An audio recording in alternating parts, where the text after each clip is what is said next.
નમસ્કાર મિત્રો, જે લોકોએ મારી ચેનલને સબસ્ક્રાઇબ કરી છે અને જેમને સબસ્ક્રાઇબ નથી કરી પરંતુ મારા વિડીયો જોવે છે દરેકનો ખૂબ ખૂબ ધન્યવાદ। આજનો ટોપિક છે મિત્રો કે હવે ઉનાળાની ઋતુની શરૂઆત થઈ ગઈ છે। ઉનાળાની ઋતુમાં ઘણા બધા લોકોને શરીરમાં એલર્જી થાય છે, એટલે કે શરીરની અંદર ગરમી નીકળે છે, ઝીણી ઝીણી ફોલ્લીઓ નીકળે છે, ઘણા લોકોને ધાધર થાય છે, ઘણા લોકોને ખરજવું થાય છે, કોઈને આંખોમાં બળતરા થાય છે, પેટમાં બળતરા થાય છે, પેશાબમાં બળતરા થાય છે, કેટલાક લોકોને ઝાડા ઉલટી થાય છે, તો કોઈને ફૂડ પોઈઝન થાય છે અને અમુક લોકોને ઉનાળાની અંદર મસા ભગંદર જેવી ભયંકર બીમારી પણ થાય છે। તો આ બધી બીમારીઓ કેમ થાય છે?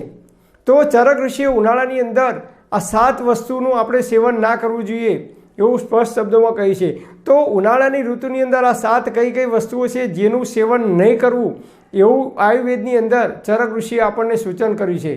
તો આ 7 વસ્તુનું આપણે સેવન નહીં કરીએ અથવા ઓછું કરીશું અથવા બિલકુલ બંધ કરી દઈશું તો ઉનાળાની ઋતુની અંદર જે કંઈ બીમારીઓ આપણને થાય છે, ચામડીના લગતા જે કંઈ રોગો થાય છે એ રોગોથી આપણે બચી શકીશું। તો ઉનાળાની ઋતુની અંદર કઈ કઈ વસ્તુઓનું સેવન બિલકુલ ઓછું કરવું જોઈએ અથવા ના કરવું જોઈએ?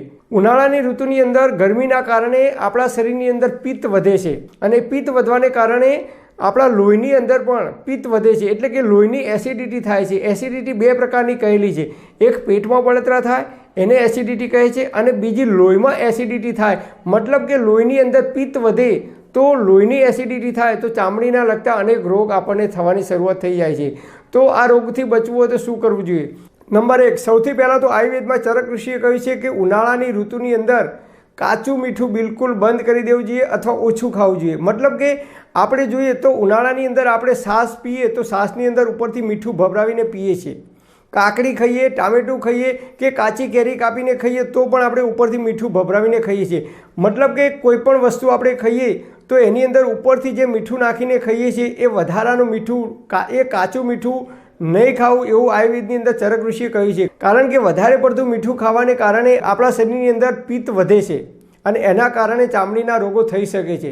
નંબર 2, ઉનાળાની અંદર ગરમ પાણીથી સ્નાન નહીં કરવું। ઘણા લોકો 12 માસ ગરમ પાણીથી સ્નાન કરતા હોય છે, તો ઉનાળાની અંદર ઠંડુ નોર્મલ પાણી છે એ પાણીથી સ્નાન કરવું જોઈએ। અને જે લોકોને ચામડીના રોગ થાય છે કે એલર્જી થાય છે એવા લોકોએ દિવસમાં 2 વાર ઠંડા પાણીથી સ્નાન કરવું જોઈએ।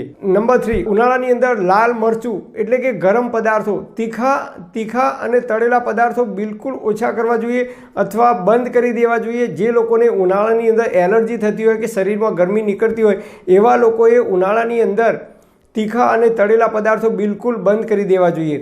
એટલે કે બહારના જે સમોસા, કચોરી, જે કંઈ આઈટમો તીખી અને તળેલી એ આઈટમો બિલકુલ બંધ કરી દેવી જોઈએ।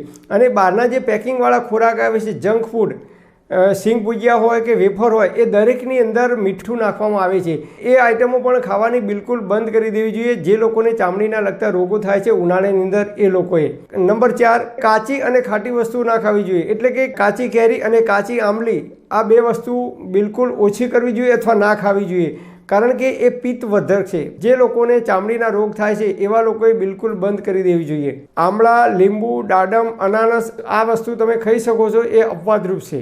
નંબર 5, આદુ, સૂંઠ અને કાળા મરી આ પણ ગરમ પડે છે, એટલે ઉનાળાની અંદર કાળા મરી, આદુ અને સૂંઠનો ઉપયોગ બિલકુલ ઓછો કરી દેવો જોઈએ। અને જે લોકો દાળ શાકની અંદર મસાલો વાપરે છે, ગરમ મસાલા, એ ગરમ મસાલા પણ બિલકુલ બંધ કરી દેવા જોઈએ। અને જે લોકો ચાની અંદર ગરમ મસાલો નાખીને પીવે છે એ લોકોએ ચાની અંદર પણ ઉનાળાની અંદર એ ગરમ મસાલાનો ઉપયોગ ના કરવો જોઈએ। જે લોકોને ચામડીના રોગો થાય છે એ લોકોએ આ વસ્તુનો ઉપયોગ બિલકુલ ટાળવો જોઈએ। અને ઉનાળાની ગરમીની અંદર જે લોકોને ગરમી થતી હોય કે ગરમીની અંદર એલર્જી થતી હોય એવા લોકોએ ઉનાળાની અંદર બૂટ અને મોજા બિલકુલ પહેરવા નહીં। એવા લોકોએ ચંપલ અથવા સેન્ડલ પહેરવા જોઈએ, કારણ કે આપણા પગના જે તળિયા છે ત્યાંથી આપણા શરીરની અંદર ગરમી પ્રવેશ કરે છે અને આખો દિવસ જો આપણે બૂટ કે મોજા પહેરી રાખીએ 6 કલાક કે 8 કલાક સુધી તો એના કારણે શરીરની અંદર ગરમી વધી શકે છે। જે લોકોને ઉનાળામાં એલર્જી થતી હોય એવા લોકોએ કોઈ વધુ સમય ગરમીની અંદર ચાલવું નહીં કે બેસવું નહીં કે ખુલ્લા પગે રોડ પર પણ ચાલવું નહીં, કારણ કે એના કારણે શરીરની અંદર ગરમી વધે છે અને ગરમી વધવાને કારણે આપણા શરીરની અંદર પિત્ત વધે છે। પિત્ત વધવાને કારણે આપણા શરીરની અંદર ચામડીના લગતા રોગો થવાની શક્યતાઓ પૂરેપૂરી રહેલી છે। અને ઉનાળાની અંદર જે લોકો વિરુદ્ધ આહાર ખાય છે એમને બિલકુલ વિરુદ્ધ આહાર બંધ કરી દેવો જોઈએ।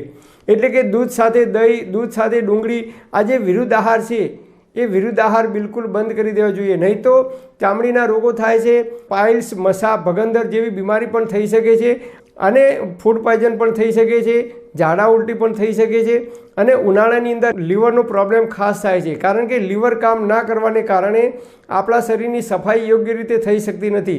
એના કારણે ખોરાકનું પોઈઝન થાય છે અને ઝાડા ઉલટી કે વોમિટિંગ પણ થઈ શકે છે. એવા લોકોએ આ વસ્તુથી બચવું જોઈએ એવું આયુર્વેદની અંદર ચરક ઋષિએ કહ્યું છે. તો જે લોકોને એલર્જી થાય છે ઉનાળાની અંદર, કે શરીરમાં ગરમી નીકળે છે, કે ચામડીના લગતા રોગો થાય છે, એવા લોકોએ ખાસ કરીને આ વસ્તુથી બચવું જોઈએ અને ઉનાળાની અંદર 4 મહિના સુધી માટલીનું પાણી પીવાનો આગ્રહ રાખવો જોઈએ. તો ઉનાળાની અંદર આપણે આ રીતે થોડી આપણી રહેણીકરણી અને ખાણીપીણીની અંદર થોડી કાળજી રાખીશું તો ઉનાળામાં જે લોકોને એલર્જી થાય છે કે ચામડીના રોગો થાય છે એ નહીં થઈ શકે.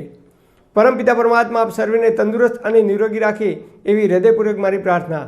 Thanks for watching my video. Thank you.